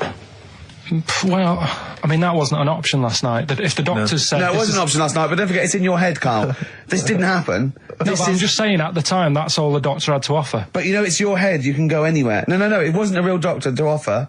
It's in your head, you can go anywhere. You're not trapped. Yeah, but if you can do anything, then you'd say, we'll sort us out some other hands. Fair point. Let's play record. We gotta come back to this. Okay, it's not his fault. Let me have It's Not His Fault. You got to save this. This has got to teach me something. It'll be an interesting story. Right, it's not his fault. This fella... What year? Ages ago? Olden times? I'd say in the 70s. Okay. Would you? Any evidence for that? And, Does he wear flares in the story? Right, Is that this your is- reason? No, it's a bit like Yuri Geller, this fella, right? Where he's electric.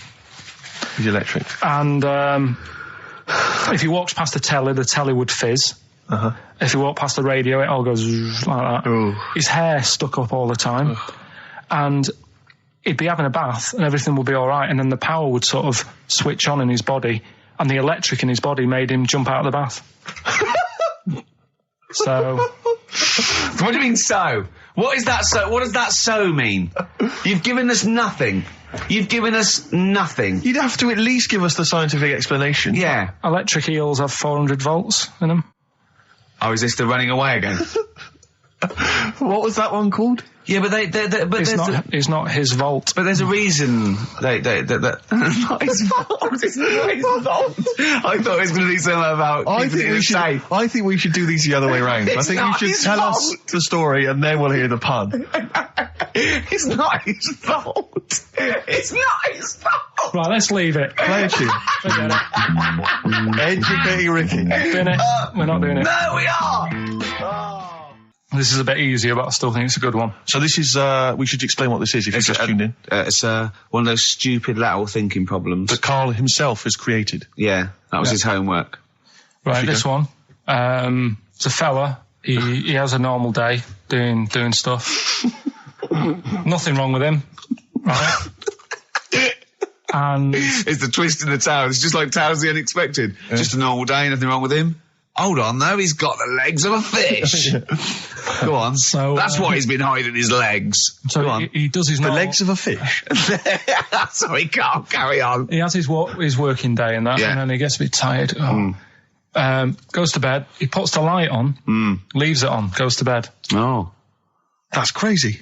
that's mental. I can't think what's happened. Anyway, here's Radiohead. Right, okay. What? The question is, why does he put the light on when So he's a going man, to bed? he's had a normal day. He's come home from work. Is that right? He's come home from work, or he's not been working? Yeah, he's just been no, out. it's been working and stuff, I think. You think? You've made it up, Carl. You can decide. So is the question is, why has he put the light on when he's asleep? There's a reason that he's put the light on when he's asleep. Has he gone to No, sleep? no, Carl, don't shrug. You're meant to answer these questions. He put the light on before he went to bed. Yeah, and the question you're And he's asking gone me to is sleep, why? What's and the he- scenario? And the light's on and Yeah. that, but he's gone to sleep. Yeah. He started reading and then he fell asleep. No. Did he intentionally, for some reason, put the light on? Every night. It's mad. Sounds mad. That's Carl, doesn't it? Every night he does it. Yeah. He puts the light on So- when he goes to Light on, sleep. it goes to Carl, bed. Carl, is the point of this, he puts the light on for a very good reason. Not for us, but for some people. He's blind and it's always been on, and he thinks he's turning it off, but it was on in the day, and he thinks he's turning it off, but he's turning it on because he's No, blind. that'd be stupid. That works. No, that works great, Rick. Yeah. Thank you, Carl. So you've got to come up with what? Hang on. If What? you're blind, why would you put a light on? No, he thinks he's off. Yeah. But why would he turn it on anyway? Just think so he doesn't get burgled, so people know he's in because he can't see him. So he just he puts the light on when he's there, then he turns the light off when he goes to bed, so people think it's fine. But he's got it out of kilter, and actually he's walking around in the dark all day. I don't and believe that if you're blind, you turn your light on. I don't think you'd be living on your own, would you? I'm not having that for a Do second. blind people live on their own? for a second. Well, some people do. Lonely blind people live on their own. No, if you got bad eyes. What, any of them women? Are there any blind women who are living on their own? Rick? No, I mean, if you know of some blind women. Oh, living wait, on their own. 700, 800, 1, 2, 3, 4. We've gone through this. If you are a blind woman with no standards and you don't care annoying voices and smell, Yeah. then get in touch with you. Yeah, I you mean, know- you've got to be within the ages of, say, 25 to 65. You know, Right. well, call it 75. You fussy all of a sudden. I know. Yeah, go on. If you were blind, would you live in London? Because someone said yesterday there was one struggling outside in Leicester Square, and I don't understand. If you would, I mean, you know, That might have if you, been a tourist. but why come to London if you're blind? It's the worst place in the world to come if you're blind. To hear the sights. To hear the sights. It's a bit mad, isn't it? They have they do the same job. They have tourist needs like anyone else. Yeah. No, but it sort of stinks, and you'd go away going, "Oh, it's not that good." I just thought that I thought it was a bit weird. Well, never mind your concern for the partially sighted or sight impaired people coming to London. Get on with this. Yeah. So there he is. Yeah. It's like, oh, a bit tired. Yeah. Just put the light on. Get to bed. Yeah. So he turns the light on and he goes to bed. Yeah. Oh. Should we play a track? He's not sleeping on the job. He's a lighthouse keeper. Well done. Is he a lighthouse That's not keeper? it, Carl. He's a lighthouse keeper. Right. Why wasn't the light on all the time? Because it's light in the day. You idiot. Play a record. What? Play a record. You're a buffoon. No, actually, the light isn't on in the day, is it? No, Rick? it's not. I think you're the buffoon. Yeah. Carl has won!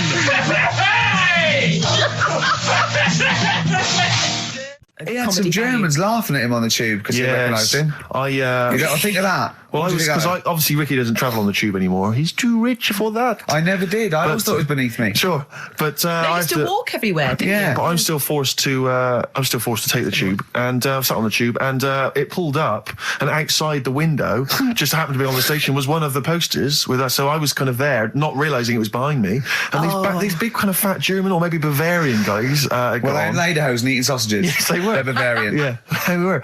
And I noticed one of them kind of looked at me, then looked at the poster, then looked at me, just happened to say it, and wittered something to his friend in German. You know, I don't want to try and do an impression. Das freaking goggle-eye. Oh, whoa. I think that... No. But I know what you're thinking it means. It doesn't mean that. Right, okay. It means... What's a rough translation? Elegant boy. Right, okay, yeah. And so anyway, Das freaking goggle-eye. he pointed out the poster, and his That's mate, lanky piss and streak. and his mate burst into of laughter. And then we pulled Well, they've up. got a great sense of humour, the Germans. Well, That's the indeed. thing. But we rumbled onto the next. We rumbled onto the next station, and the poster was in exactly the same place. And this time, they tapped the shoulder of someone else on the train and pointed me out. And that person also laughed. An Italian?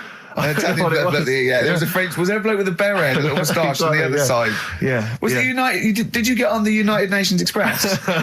Just oh, imagine that. Yeah, Or it was fake. See the freak.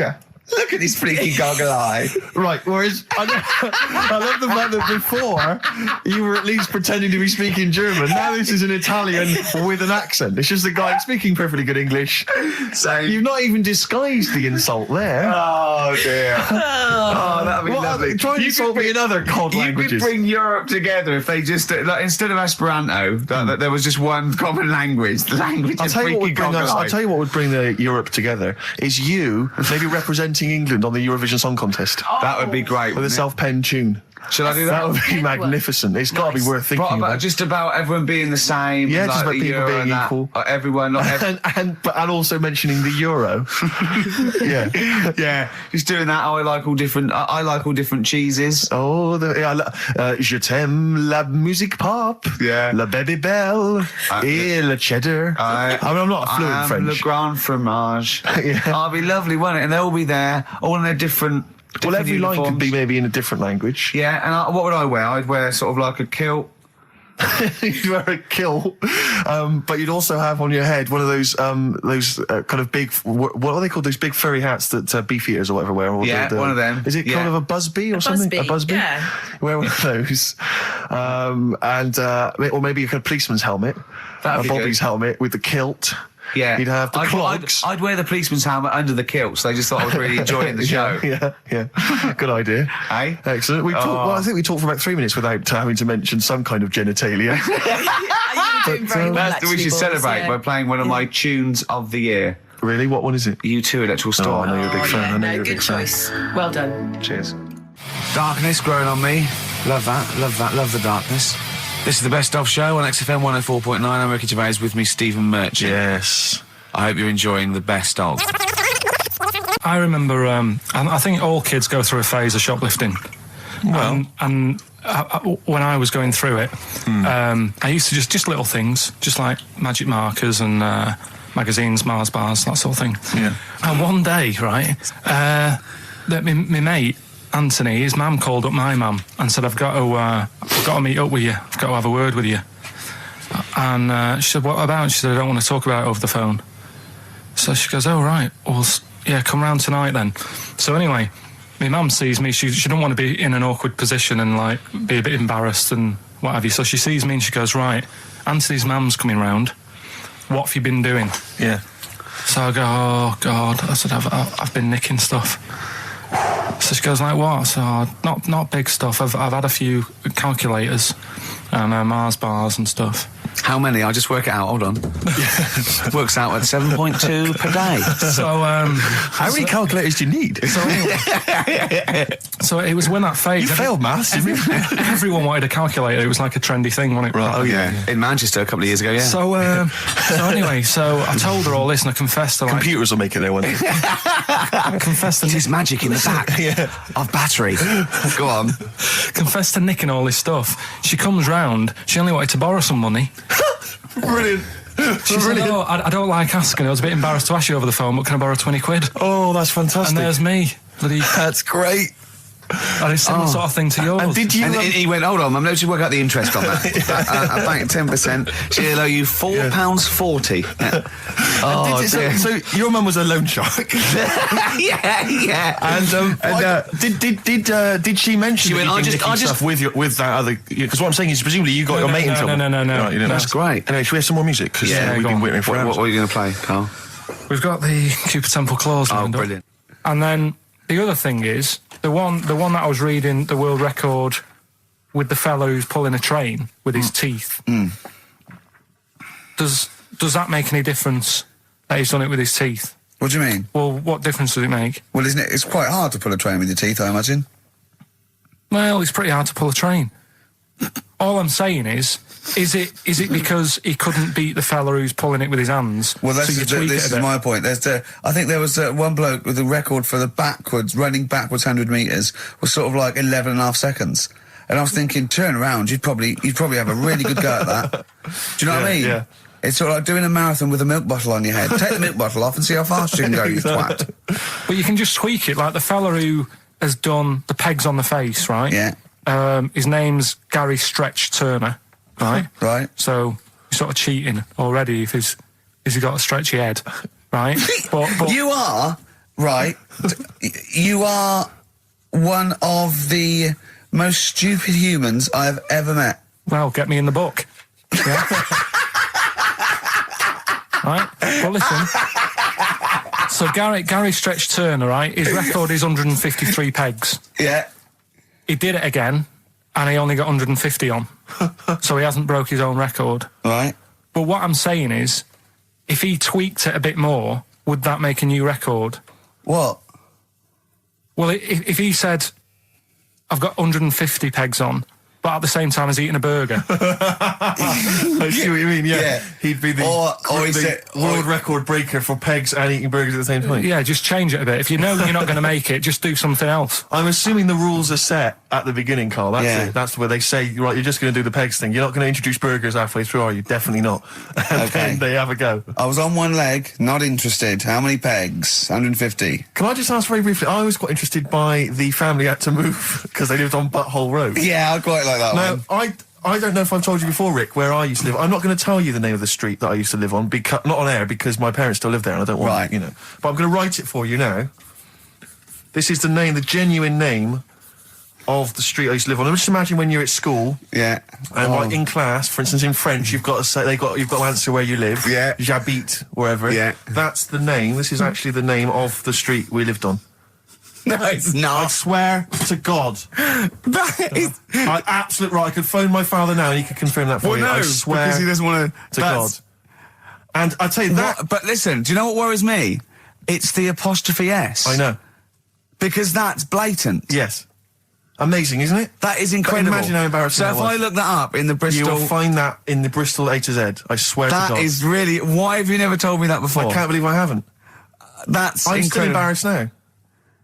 Do you know, whenever I have to phone up, if I have to give that address, I always spell it instantly. Really? Like, somehow that'll hide it, that'll disguise the name. But I can't get over that. Anyway, if you perhaps live in Tits Avenue, Yeah. you know, or... Wankling Drive. Wankling Drive, just get in touch. Let us know, we're not really interested. Gervais with me, Steve and Carl.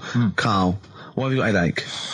You got a headache? Just a bit stressful because the moves on this week. Are you moving house? Oh, by the way, the XFM listeners came round to my house and bought the futon and table. Did they? Well, they're happy with it. Quite normal. They were well happy. Yeah. Couldn't believe the luck with it. What do you mean quite normal? What do you mean quite normal? Well, it's always a bit scared, isn't it, getting people round. I imagine they were scared. No. And were they excited to see you? Could they? I mean, they were. You know, could you tell that they were pretty pleased to see you? No, I don't think so. I mean, You're Karl Pilkington. yeah, but the fellas sort of. I mean, they brought the whole family round, which was a bit odd. Well, it's not often they get the chance to visit a living creek. Anyway, no, they were nice. And you're moving now, yeah? He said he phoned me up today. You know, it was absolutely tipping it down.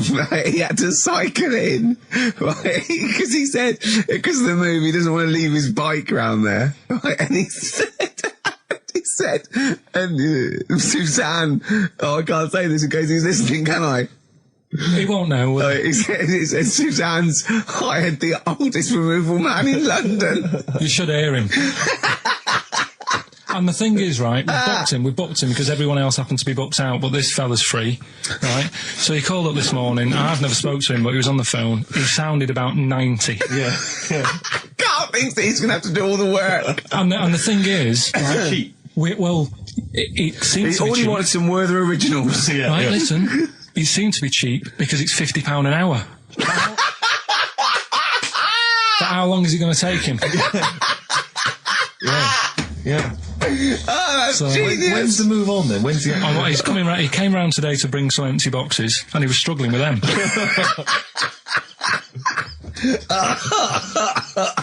So it actually happens on Wednesday. Oh, God. Anyway, so Rick, I noticed that you were laughing and almost had a heart attack. Doesn't bode well for the boxing match, does it? Cough at the moment, haven't I? I've had my lemsip. what was that one you told me about with the porn? That was a good one. Oh, this was fantastic, right? Right. There was this.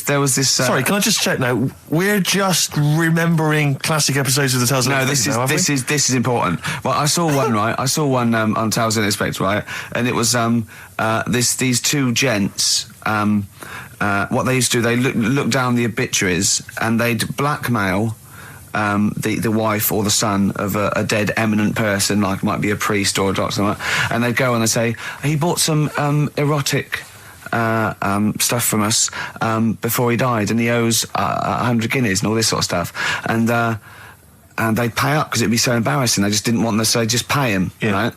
And this one bloke said, who are these people? I'll meet with them. And he goes round there, and he goes round, and they go, your father, he goes, my father could not have bought any erotic material from you.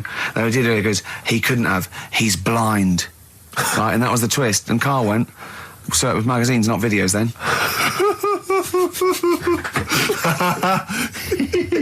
Yeah. Now think about it, Steve. Is that so stupid?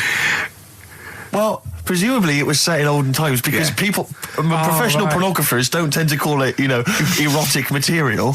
Yeah. They tend to call it, juicy jugs or whatever. But more than that, I don't understand how a video is going to be any use to a blind person either. I know that you can hear the sound, Carl. Look at him nodding like he's caught me out. Yeah, what sound will you hear? Do, do, do, do, do, do, do, do. Your meter needs looking at? Yes. Cut. What's then? What's that? Then it's just noises, isn't Occasional it? groans. Yeah. Right. You could listen through the wall at your neighbours.